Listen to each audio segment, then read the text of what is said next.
rise and join me in welcoming a man of proven conservative principles, traditional values, and champion of fiscal responsibility, our Dr. Rick Perry.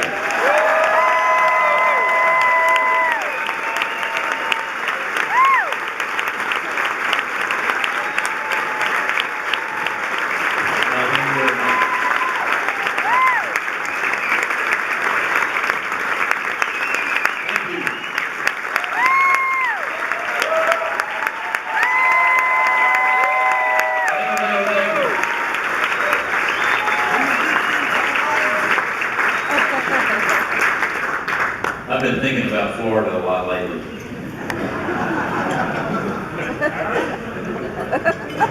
Mostly I've been thinking about Florida for the Republican National Convention. I have not seen this much excitement, this much anticipation, this much passion since 2000. When we, for 8 years, had been in the wilderness waiting to get back into the White House, George W. Bush was that person who was going to take us all. And last night, and the night before, and especially tonight, we again will see that individual, that team, that will take us back to the promised land of the White House one more time. And Mitt Romney, Paul Ryan, and a great and extraordinary team of conservatives that are going to get America back working again. And I've been thinking about Florida. We're going to come to College Station next Saturday. We're going to kick off a little bit of Aggie SEC football. So I told my friends from Florida, I said, love you to death, but we're going to put some gator bait out in College Station. It has been an incredible convention. And Steve, where's our chairman, our leader, our man? Steve Ministeri, thank you, brother, for leading this.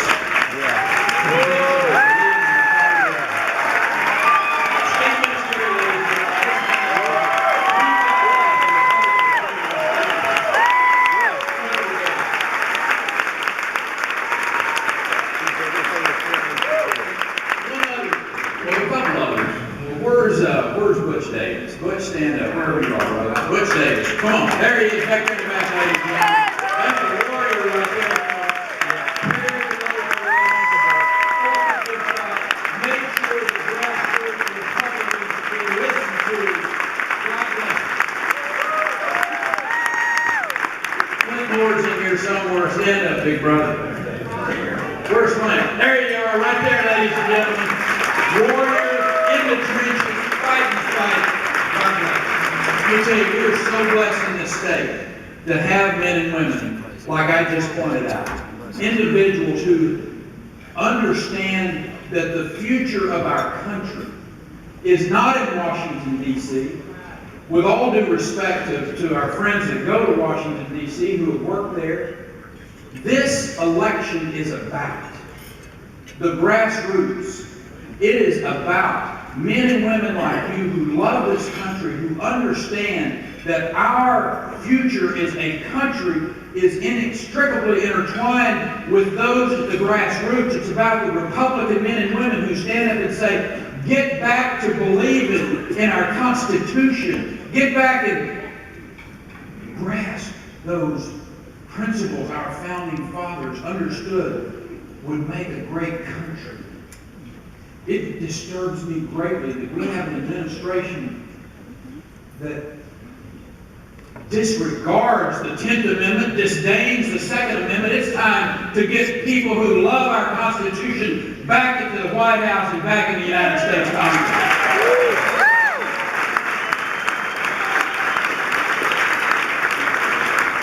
We were so blessed, and I will tell you, as an individual who's had one of the great privileges of life, Anita and I, we cannot tell you what a blessing it is to be able to serve you as your governor and your first lady. But having a team of people that I get to work with, people who are passionate, who are knowledgeable, who are warriors. And we have one in our Attorney General, Greg Abbott, who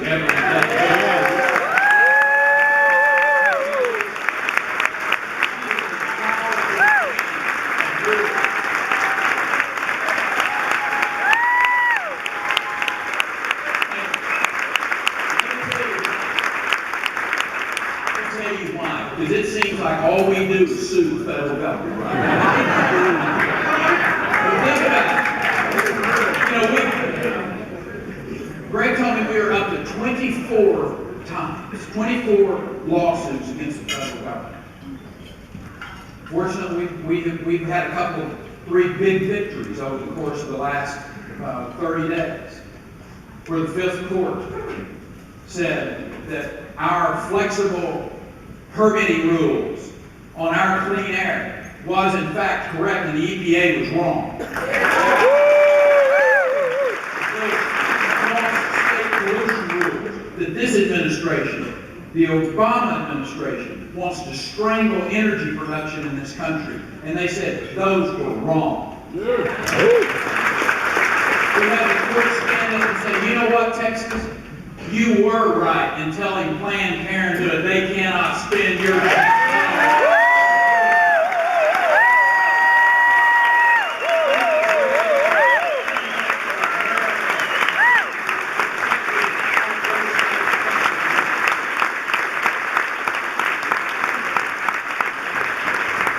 What a wonderful day it would be in this country when we don't have to fight Washington, D.C. When we put men and women into the White House, into Congress, into the United States Senate, that respect and understand what the 10th Amendment says and what it means. The idea that some bureaucrat in Washington, D.C.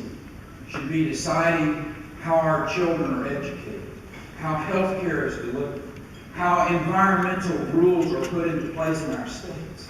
What a grand day it will be for us to revert back to our founding fathers' vision for this country. We have to fight for that every day. Fight, Rick, fight. We're not slowing down. We're going to continue to take the fight to Washington, D.C. And at the same time, we're going to be back in Austin, Texas. After we win this election on November the 6th, we're going to be back in Austin, Texas in January. And let me tell you, I'm so excited about getting January here. It is, but think about this. Dan Patrick's going to come up here and absolutely knock you dead with excitement and vision and talk about getting back. I'm just setting you up, brother. The bar is up here. But he is being joined with some of the most conservative, fiscal and social conservatives in the history of the state in the Texas State Senate. I mean, that's what you get. You went out and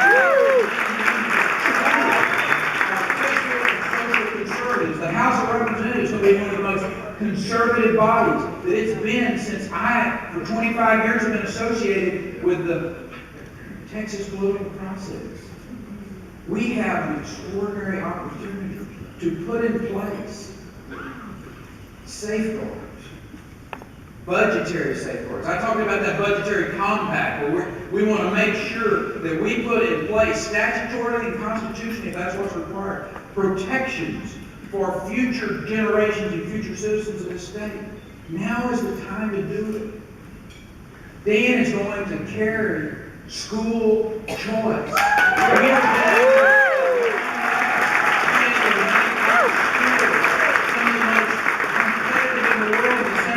Keeping our accountability standards. What Bob Jindal did over in Louisiana, we're even better. I love the competition. I mean, what the night before last was fabulous for a lot of reasons for me. Because I got to see my brothers and sisters, the governors, these relatively young, influential, capable governors. We saw Nikki Haley. We saw Brian Sandoval. We saw John Casey. We saw Chris Christie. We saw individuals who are leading states. Now, I talked to Bobby Jindal 3 days ago as he was preparing his state. And keep him in your prayers and people of Louisiana as they go through this terrible flooding that's going on here. But let me tell you, if I'm a citizen of Louisiana, I thank God that I've got a governor like Bobby Jindal.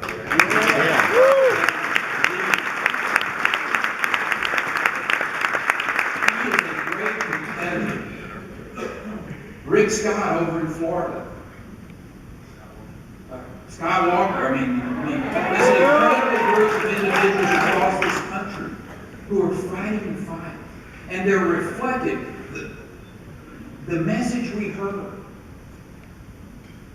Tuesday night, Wednesday night, we'll hear it again tonight. Susanna Martinez.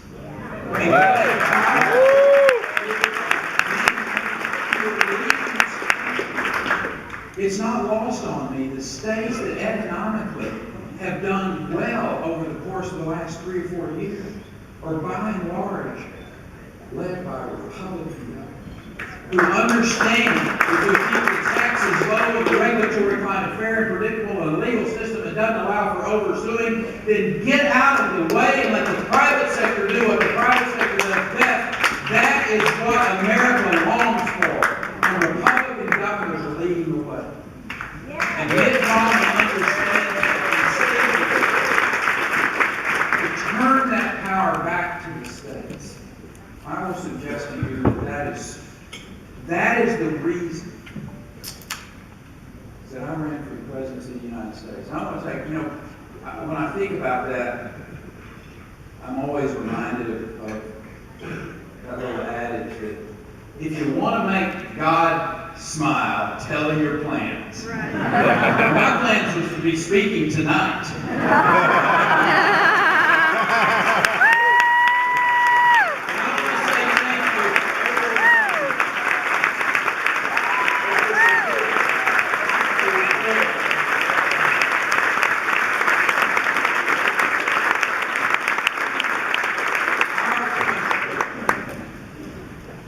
Our country and the future of this country is in the balance. That's what that was about for me. And I understand I'm not the quarterback enough, but I want the team. This is Team America.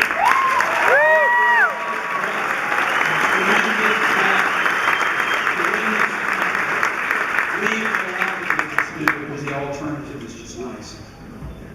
4 more years of President Obama.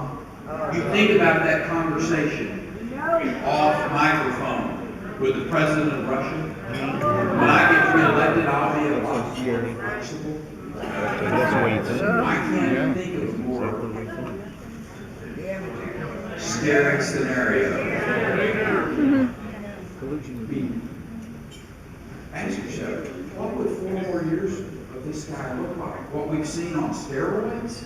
It would be disastrous, economically. More stimulus, more debt, more international travail, more guns to cartels in Mexico. Is that what we expect? You betcha that's what we would expect if this man is elected president for 4 more years. We must stop this man in his tracks.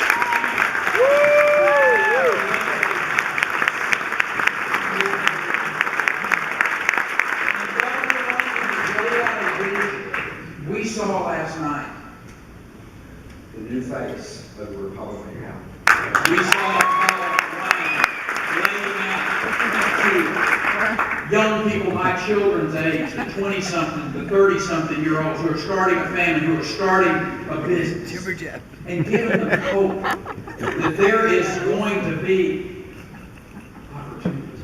Yeah, we could do it, Jib Jab. And that's exactly what the Republican could. Party Be really is good. right now.